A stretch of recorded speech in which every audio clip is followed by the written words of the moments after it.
A very good evening to one and all present here. Myself, Siddhi Narendra Gandhile. I am reminded of the words of our very own President, Srimati Draupadi Murmu, when she was addressing a convocation recently. She said, Dr. Bhimrao Ambedkar मेरे लिए भगवान समान है, क्योंकि उन्होंने कुछ ऐसा किया था जिसके कारण आज मैं आपके सामने खड़ी हूँ. He is like a God to me because he did something which has made me to stand in front of you in the position where I am today. So what exactly did Dr. Bhimrao Ambedkar do, which our president was talking about? Well, to know that, one has to know his story, his life, and above all, what he has lived for.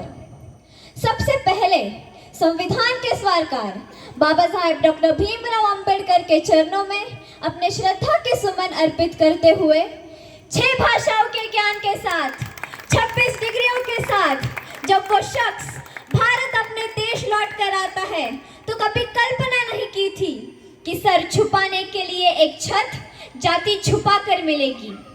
जब अफसर बनकर बैठा तो कभी कल्पना नहीं की थी कि वहाँ का चपरासी पीने के लिए पानी नहीं देगा और फाइल भी अधीनस्थ होकर के फेंक कर देगा. लेकिन वो रुका नहीं, वो डिगा नहीं, वो हारा, वो जीता, वो परेशान हुआ, लेकिन मायूस नहीं हुआ. बिखर गया उसका परिवार, लेकिन वो इस भारत देश में पे बैक टू सोसाइटी के मिशन को लेकर अड़ा रहा, डिगा रहा और ये समझाने का काम कर दिया कि मैं आया हूँ अपने बिखरे हुए समाज को इकट्ठा करने के लिए. और जब मौका मिला तो अपनी लेखनी से एक ऐसा दस्तावेज तैयार कर दिया कि वो व्यक्ति जिसने ताउम्र गैर बराबरी झेली, जिसने ताउम्र अपमान झेला, उसने एक दस्तावेज के माध्यम से, अपनी एक लेखनी के माध्यम से सबके लिए सम्मान और समानता लिख दी. लेकिन बड़ा दुख होता है और बहुत बड़ी विडंबना है कि why we are able to see Dr. Bhimrao Ambedkar in only 2 frames. हम डॉक्टर भीमराव अंबेडकर को सिर्फ 2 फ्रेम्स में क्यों देखते हैं, सिर्फ 2 खांचों में उनके व्यक्तित्व को रेखांकित क्यों कर दिया है? ये सोची समझी चाल है.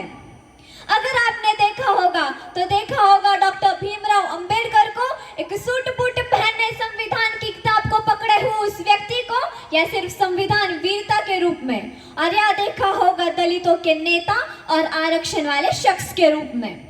मेरा सवाल आपसे है, मेरा सवाल इस देश की राजनीति, इस देश की सत्ता, इस देश के भविष्य से है कि मुझे बताने का एक काम करिए कि जब जवाहरलाल नेहरू, लाला लाजपत राय, इन सब को जितना हमने सुना, जितना हमने जाना, ये सब के सब जब क्रांति के वाहक है, ये सब के सब जब जंगे आज़ादी के नायक है, ये सब के सब जब अखिल भारतीय नेता है, तो डॉक्टर भीमराव अंबेडकर जिन्होंने इस देश का संविधान लिखा है, वो सिर्फ आरक्षण के जनक कैसे हो गए? वो सिर्फ आरक्षण वाले शख्स कैसे हो गए?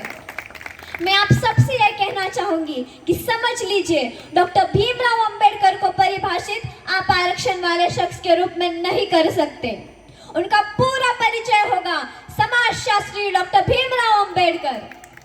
इस देश की महिलाओं को अधिकार देने वाले डॉक्टर भीमराव अंबेडकर, इस देश की राजनीति पलटने वाले डॉक्टर भीमराव अंबेडकर, इस देश में हर व्यक्ति को समानता का अधिकार देने वाले डॉक्टर भीमराव अंबेडकर, और ऐसे अपने संविधान के रचयिता के सामने बार बार सर झुका के शत नमन करती हूँ और यहाँ मैं अपनी वाणी को पूर्ण विराम देती हूँ. जय हिंद, जय भारत, जय भीम. मान्यवरांनी मला बोलायची संधी दिली त्याबद्दल त्यांचे खूप खूप आभार. धन्यवाद.